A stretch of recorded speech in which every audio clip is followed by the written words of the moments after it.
ডালপুরি তৈরি। এটা হলো ডালপুরি তৈরি।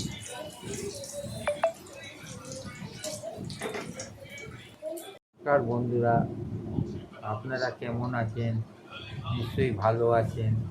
আমি হলাম আপনাদের প্রদীপ। আবার আপনাদের কাছে চলে এসেছি একটা সুন্দর রেসিপি নিয়ে। রেসিপিটির নাম হলো ডাল পুরি। এই রেসিপিটি আপনাদের কাছে ভালো লাগলে অতি অবশ্যই সাবস্ক্রাইবার, লাইক এবং কমেন্ট করে জানাবেন। ও বন্ধুরা, আপনারা সুন্দর সুন্দর কমেন্ট করেন, আপনারা অতি অবশ্যই কমেন্ট করে জানাবেন। তাহলে ভিডিওটা শুরু করা যাক।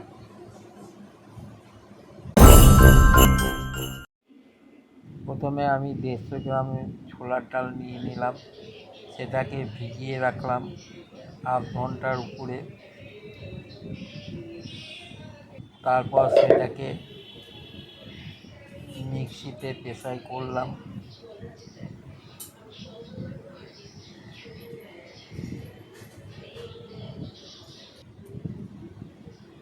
তার মধ্যে 2 টুকরো আদা দিয়ে দিলাম, দিয়ে এবার এটাকে ভালো করে পেশাই করে নিলাম মিক্সিতে।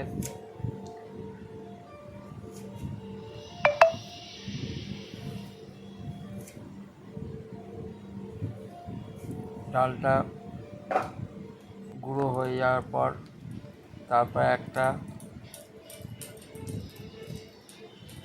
কড়াইতে অল্প একটু তেল দিয়ে তার মধ্যে ধনের গুঁড়ো, জিরের গুঁড়ো,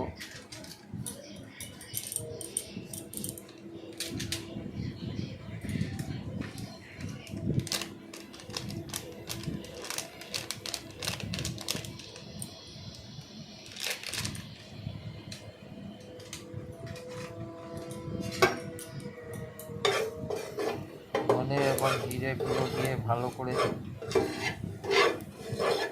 ভেজে নিলাম। অল্প পরিমাণে হলুদ দিলাম, দিয়ে সেটাকে ভালো করে ভাজলাম।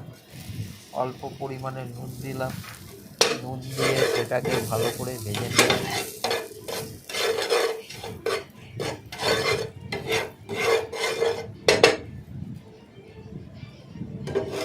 একটা ভাজা মশলা তৈরি করলাম।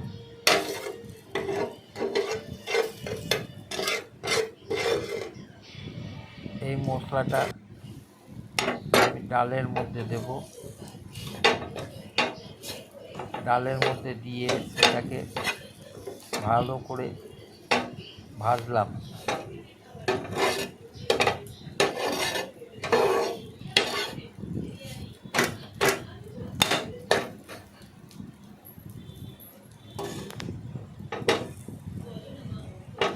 আমার ডালটা ভাজা হয়ে গেছে।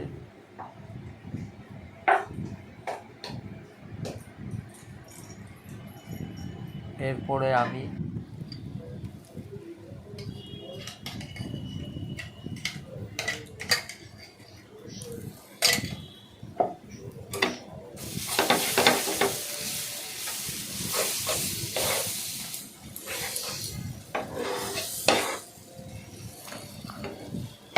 পেশাই করা ডালগুলোর মধ্যে সেটাকে আমি মশলাটাকে মেখে নিলাম, নিয়ে সেটাকে ভালো করে ভাজলাম।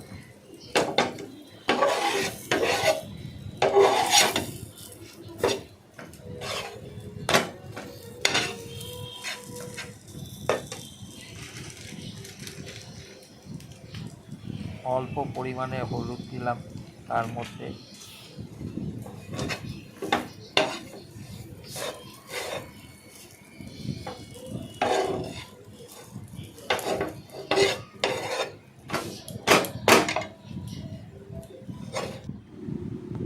তারপরে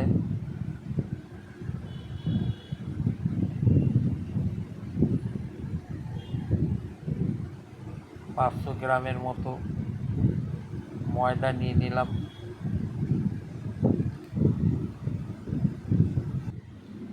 সেটাকে ভালো করে মাখলাম ময়দাটাকে তেল দিয়ে।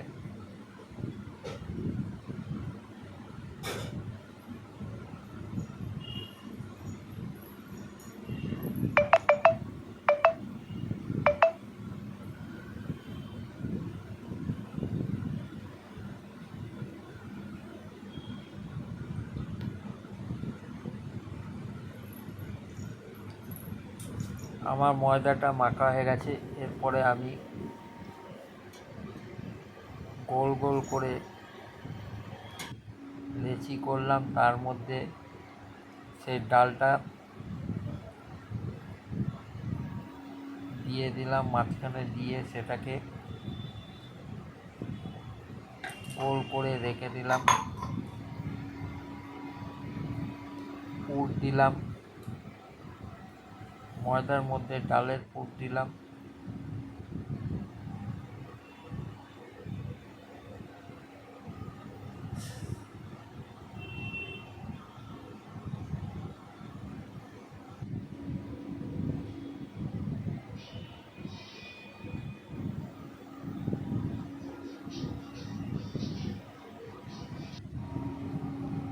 পুর দিয়ে সেটাকে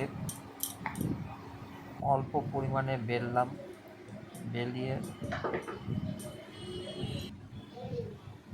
বেলে রাখলাম। তারপর কড়াইতে তেল দিলাম,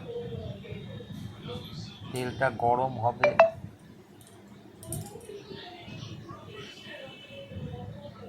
আমার তেলটা গরম হয়ে গেছে। এরপরে আমি এক এক করে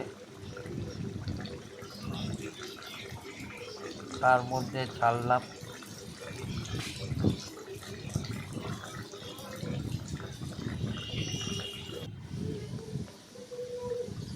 এক পিঠ ভাজা হয়ে গেলে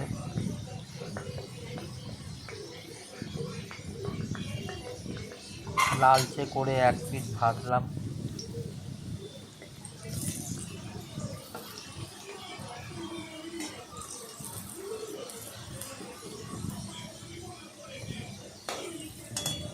এরপরে আমি এটাকে উল্টে আর এক পিঠ ভেজে নিলাম।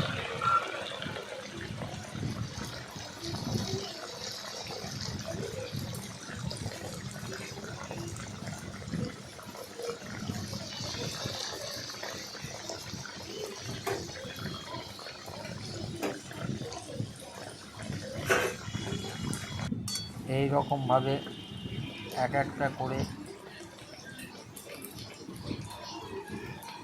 এক পিঠ ভাজা হয়ে গেলে আর এক পিঠ ভেজে নিলাম। এক একটা করে পুরি ভাজলাম, ডাল পুরি ভাজলাম।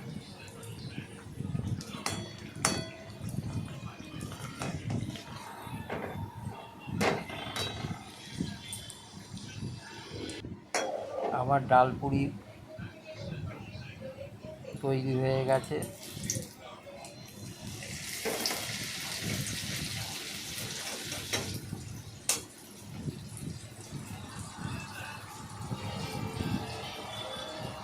অল্প সময়ের মধ্যে কত সুন্দর ডাল পুরি তৈরি করলাম। এই ভিডিওটা ভালো লাগলে লাইক ও সাবস্ক্রাইব করে দেবেন। নমস্কার।